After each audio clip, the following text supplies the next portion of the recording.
es sobre un paciente al que se le diagnostica hipertensión arterial sin ninguna comorbilidad asociada. Bueno, primero que todo debemos tener en cuenta la clasificación que tiene la guía de AHA para la hipertensión.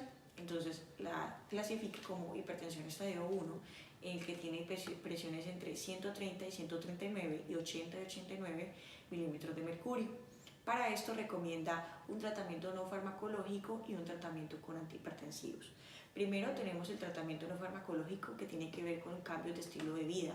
Entre ellos está el abandono del tabaquismo, manejo del estrés, mantener un peso deseable, y lo ideal sería tener un IMC entre el 21 y el 25, moderación del consumo de alcohol, aumentar la actividad física aeróbica, moderar la ingesta de sodio, aumentar la ingesta de potasio por medio de consumo de frutas frescas y vegetales, además de reducir la ingesta de grasas y manejar adecuadamente los lípidos. Para la hipertensión estadio 1 se recomienda la estrategia que habla de que se debe iniciar con una droga antiacídica, con un bloqueante de los canales de calcio, con un inhibidor de la enzima convertidora de angiotensina o un antagonista del receptor de angiotensina. El medicamento de elección en este caso va a ser un inhibidor de la enzima convertidora de angiotensina y decidimos escoger el enalapril. Este tiene como mecanismo de acción inhibir la formación de angiotensina 2 a partir de la angiotensina 1, impidiendo la vasoconstricción, impidiendo la activación de mecanismos protrombóticos, impidiendo la liberación de aldosterona, impidiendo también la activación del simpático, impidiendo también la hipertrofia y la remodelación de las células del músculo lisovascular y cardíaco. Además, va a impedir la degradación de la bradykinin, que es un potente estimulante de la síntesis de prostaglandinas vasodilatadoras, de producción de óxido nítrico y un activador del plasminógeno tisular. Además, va a degradar el regulador natural de células madre, que es un inhibidor natural de la proliferación de las células madre con propiedades cardio y nefroprotectoras. Además, este va a producir angiotensina 1,7, que tiene efectos como vasodilatación, natriuresis, antiproliferación y aumento de producción de óxido nítrico. Este también va a descender la resistencia vascular periférica sin estimulación cardíaca refleja y conserva el flujo sanguíneo visceral. Entre otras sus ventajas es que los pacientes con disfunción ventricular y cardiopatía isquémica se va a reducir la poscarga y la precarga, provocando una vasodilatación coronaria con mejoría del gasto cardíaco y de la perfusión. Disminuye la actividad del simpático con consecuentes efectos antiarrítmicos. También mejora la homeostasis del sodio con una conservación de potasio y magnesio. Otros beneficios que tiene este es que tiene un efecto nefroprotector, tiene un efecto insulinosensibilizante y antihiperglicémico, ayuda a prevenir o retardar el desarrollo del síndrome metabólico y la diabetes, y tiene efectos neutrales o algunas veces benéficos sobre el perfil lipídico y el ácido úrico. Bueno, la farmacocinética de este medicamento es que se administra como un profármaco que se activa en el hígado. Además, tiene una tasa de absorción oral del 60% y no se ve alterada por ingesta de alimentos. Este se va a excretar por orina, por lo tanto se requiere un ajuste de dosis en pacientes con insuficiencia renal. Entre las principales reacciones adversas está la tos asociada con la producción de bradykinin, manejo neurótico, disgeusia, neutropenia y claramente la hipotensión severa. Sin embargo, cabe decir que está asociado con una tasa bajísima de reacciones indeseables. De sus reacciones adversas muy importantes está la hipercalemia, sobre todo en pacientes con daño renal persistente, diabetes mellitus y pacientes que toman diuréticos ahorradores de potasio o suplementos de potasio, y los ancianos. Por lo tanto, se debe monitorizar semanalmente el potasio sérico hasta alcanzar una dosis estable de los inhibidores de la enzima convertidora de angiotensina. Otro es el deterioro de la función renal. Antes de iniciar la terapia con los IECAS, a todos los pacientes se les debe determinar la creatinina sérica. Luego, a las 2 o 4 semanas de iniciar el tratamiento, se debe determinar de nuevo la creatinina. Si el paciente no tiene riesgo de deterioro renal, se debe monitorizar solo cada 3 a 6 meses durante la terapia de mantenimiento. Es muy importante recordar que resultan fetotóxicos en el segundo y el tercer trimestre del embarazo. Las interacciones están principalmente con los antiácidos, que van a disminuir su absorción oral, con los AINES, que pueden reducir su eficacia antihipertensiva, y hay que recordar que no se deben combinar con ARAs ni con inhibidores de la renina. Las interacciones están principalmente con los antiácidos, que van a disminuir su absorción oral, con los AINES, que pueden reducir su eficacia antihipertensiva, y hay que recordar que no se deben combinar con ARAs ni con inhibidores de la renina.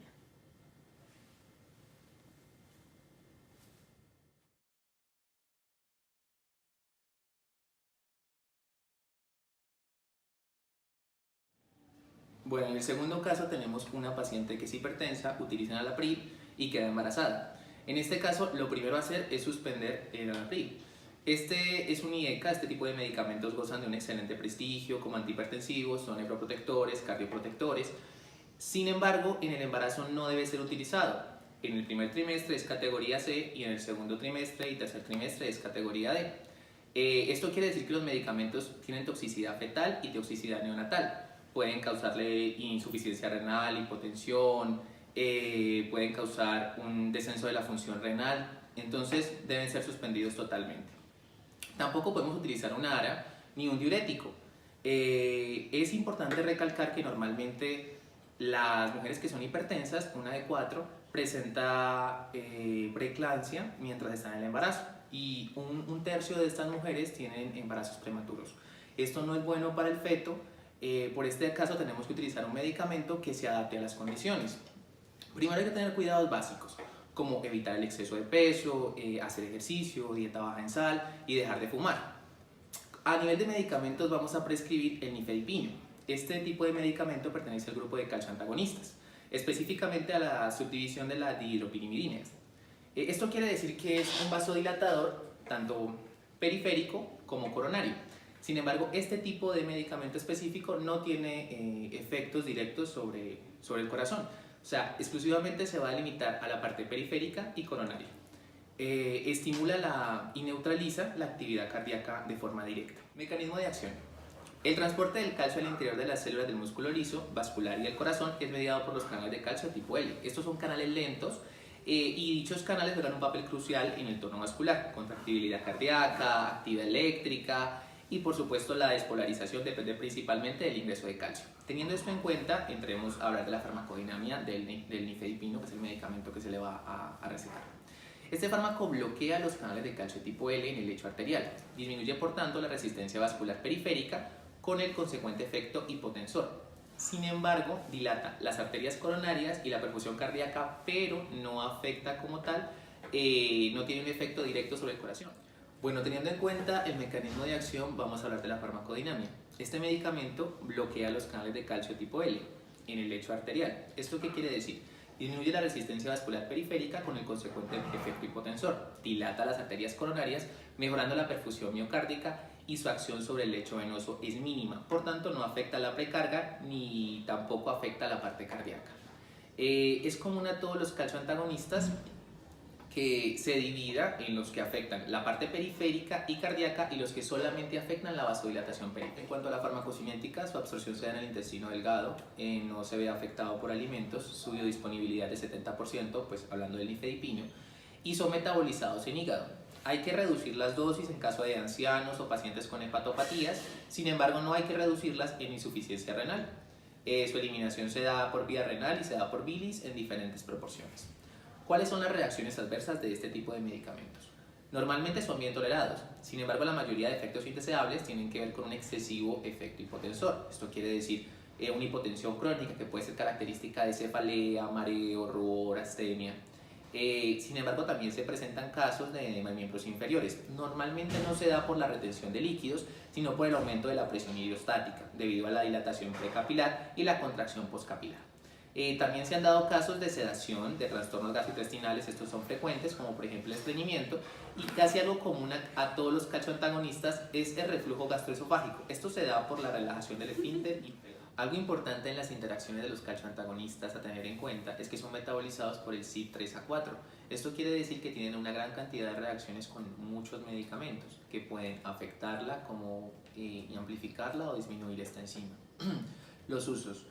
Queda claro que se utiliza para la hipertensión arterial, sin embargo también se utiliza para la hipertensión pulmonar, el déficit neurológico que es secundario a un vasoespasmo cerebral o a veces en el parto prematuro. También se utiliza para la angina, pero hay que tener en cuenta que debido a su efecto inotrópico y cronotrópico negativo, pues no es tan efectivo como otros tipos de medicamentos, otros antihipertensivos. Otros beneficios asociados a la terapia con calcioantagonistas. Normalmente son neutrales o pueden ayudar en el proceso de los lípidos, la glucosa, el ácido úrico, el potasio y el magnesio. Son seguros, son bien tolerados en ancianos, pacientes de raza negra y asmáticos con EPOC, también en diabéticos con daño renal, recordemos que no afecta la función renal, y en insuficiencia vascular periférica. Parece ser más efectivo que otros grupos al prevenir el accidente cerebrovascular. No se sabe si este resultado es directamente sobre la acción cerebral o debido a la baja de la presión arterial. Se usa mucho en el control de la mujer con preeclampsia, como dije anteriormente, controla la hipertensión y prolonga el embarazo. Esto quiere decir que en parte afecta que el parto no sea prematuro, sin el aumento de riesgo de un síndrome de estrés respiratorio ni muerte prenatal. Es muy debatido el uso de ellos como antiarrítmicos y como antianginosos, depende si hablamos de los que afectan la parte cardíaca o los que no la afectan. En cuanto a las recomendaciones con los calcioantagonistas, es de suma importancia que se eviten fluctuaciones séricas muy marcadas. Esto es porque se puede dar una estimulación simpática varorrefleja, lo que generaría una sobreexcitación cardíaca. Por esto es importante que el medicamento se coloque de larga duración o, en su defecto, que se utilicen unas formas farmacéuticas que tengan una liberación prolongada, a modo de que se garantice todo el cubrimiento terapéutico durante el intervalo de la dosificación. Muchas gracias.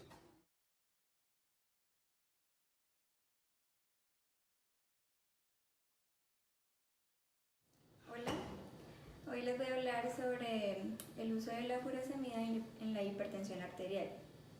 Entonces, primero empezamos hablando sobre la furosemida, que es un diurético del asa que inhibe la resorción del sodio y del cloro en la porción descendente del asa de Henle. Estos efectos van a aumentar la excreción renal de sodio, cloruros y agua, resultando en una diuresis. Adicionalmente, sabemos que la furosemida va a aumentar la excreción de potasio, hidrógeno, calcio, magnesio, bicarbonato, amonio y fosfatos. In vitro, sabemos que la furosemida va a inhibir la anhidrasa carbónica, pudiendo ser este el efecto responsable de la eliminación del bicarbonato. También tenemos que tener en cuenta que la furosemida no es una antagonista de la aldosterona. Después de la administración de furosemida van a disminuir las resistencias vasculares renales, aumentando el flujo renal, ocurriendo lo mismo con las resistencias periféricas, lo que traduce en una reducción de la presión en el ventrículo izquierdo. Si inicialmente la furosemida tiene un efecto antihipertensivo, debido a una reducción de la volemia, aumentando la velocidad de filtración glomerular y reduciendo el gasto cardíaco.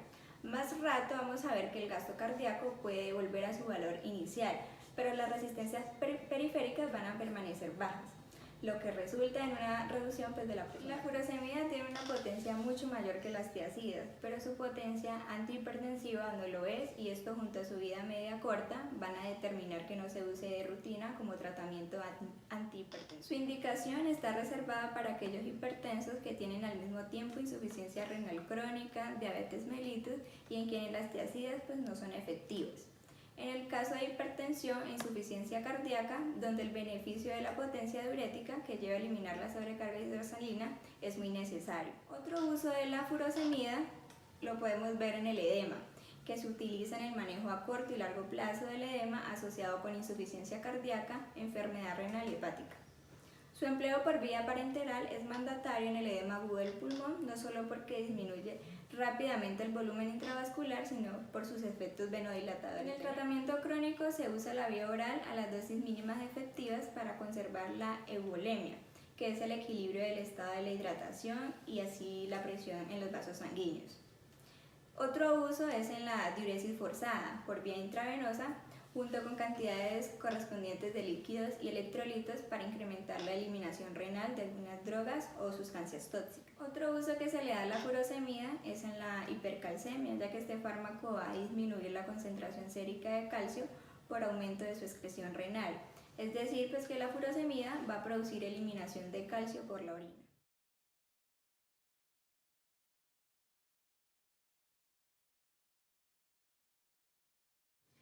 Hola, a continuación hablaremos sobre el caso clínico número 4, el cual nos pide hablar sobre la hidroclorotiazida.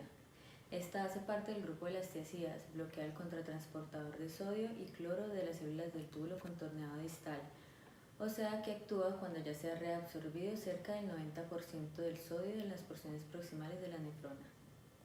¿En qué momento debemos usar la hidroclorotiazida para la hipertensión arterial?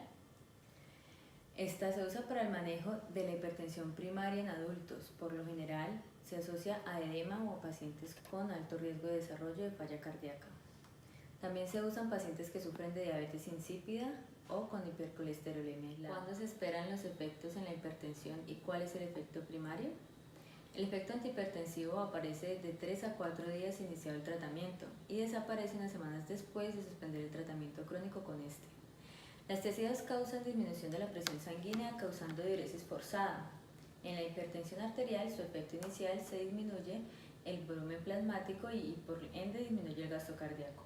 Unas semanas después del uso de la hidroclorotiazida, esta reduce la resistencia vascular sistémica causando vasodilatación por disminución del sodio y luego del calcio en las células del músculo liso vascular. Las tiazidas también se pueden usar en la vasodilatación directa por medio de la inhibición de la anhidrasa carbónica o desensibilizando el músculo liso de la vasculatura ante los aumentos de calcio intracelular inducidos por la norepinefrina. El principal problema electrolítico que se genera con el uso de la hidroclorotiazida es que los medicamentos tiazidas tienden a producir hipocalemia. Esto hace referencia a la disminución de los niveles de potasio a nivel plasmático. La hipocalemia se puede producir por 3 razones. 1, por el aumento de la carga de sodio en los ductos colectores y esto causa el aumento en la captación celular de sodio desde el lumen por los canales de sodio epiteliales y provoca una mayor actividad de la bomba sodio-potasio vasolateral. ¿Qué quiere decir esto? Que se intercambia el sodio por potasio, el cual es pasivamente secretado por los canales apicales hacia el lumen del túbulo, desembocando en una pérdida de potasio. La segunda razón por la cual se puede producir la hipocalemia es la activación del sistema renina-angiotensina-aldosterona, causado por la hipovolemia diurética que causa el organismo al responder ante la diuresis. Uno de los efectos que produce la aldosterona es que estimula la bomba sodio-potasio, provocando también la pérdida de potasio. La tercera razón por la cual se puede producir la hipocalemia es que la tasa del flujo de las nefronas se encuentra aumentada bajo la diuresis. ¿Qué quiere decir esto? Que reduce la concentración de potasio en el lumen, lo que a su vez aumenta el gradiente de potasio y el potasio se pierde a través de difusión facilitada, por lo cual el gradiente aumenta y puede salir el potasio por los canales medulares externos de potasio y esto directamente responde a una difusión aumentada de potasio. ¿Qué debemos hacer en caso de que el paciente presente hipocalemia? Entonces tenemos que los niveles normales de potasio en los adultos es de 3,5 a 5,3 miliequivalentes sobre litro.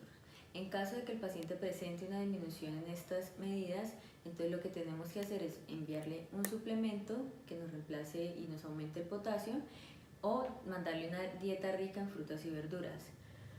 Otra opción por la que a veces se opta es por los inhibidores de la enzima convertidora de angiotensina.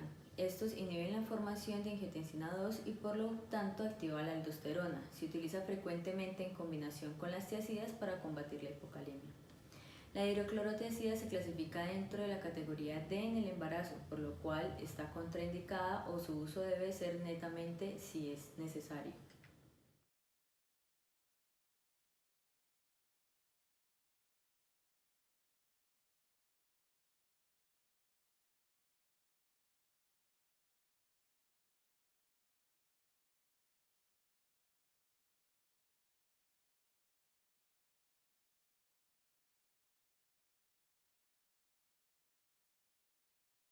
El tratamiento de la hipercolesterolemia está basado en 3 tipos de fármacos. Están las estatinas, los secuestradores de ácidos biliares, los fibratos y la encentimida. Los fármacos de elección para este caso clínico son las estatinas, ya que se observa un fracaso terapéutico al doblar las dosis del fármaco y no poder lograr con la meta de reducir el LDL, por lo que se lleva a usar dosis máximas de atorvastatina. Al no poder disminuir el LDL con la dosis máxima de atorvastatina, para lograr mi objetivo tengo como opción cambiar a una estatina más potente como es la rosuvastatina o por su defecto asociar la estatina a una resina o también conocido como secuestradores de ácidos biliares como es la colestiramina.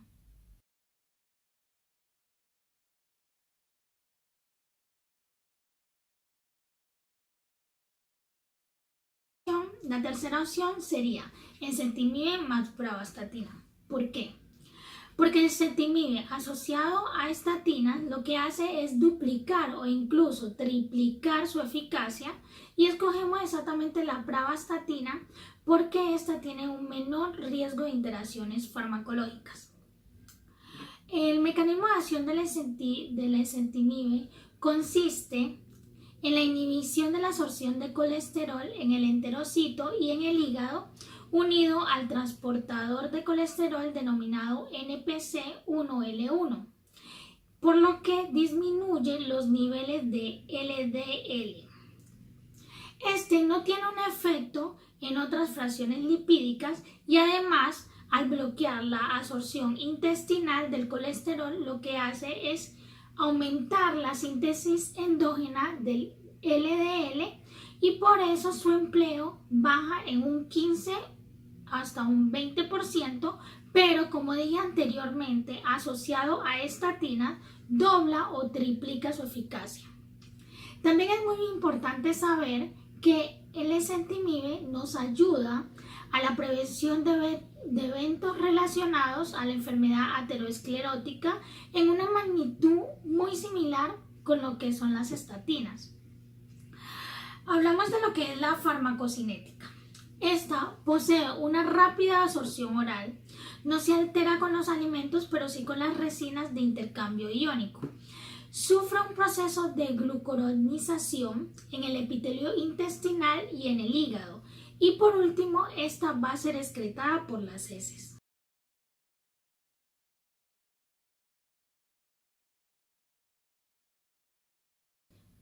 Se utiliza para el tratamiento de la hipercolesterolemia de difícil manejo, para la hipercolesterolemia que tenga contraindicación con estatinas, pero también tiene un beneficio diferente a ser hipolipemiante, que es que cuando ella se junta o la asocian con fibratos, no sirve para el tratamiento de dislipidemia.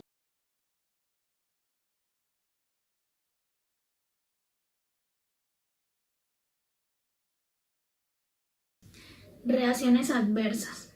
Por lo general son muy bien toleradas. En raras ocasiones se relacionan con el aumento de las transaminasas y la hepatotoxicidad.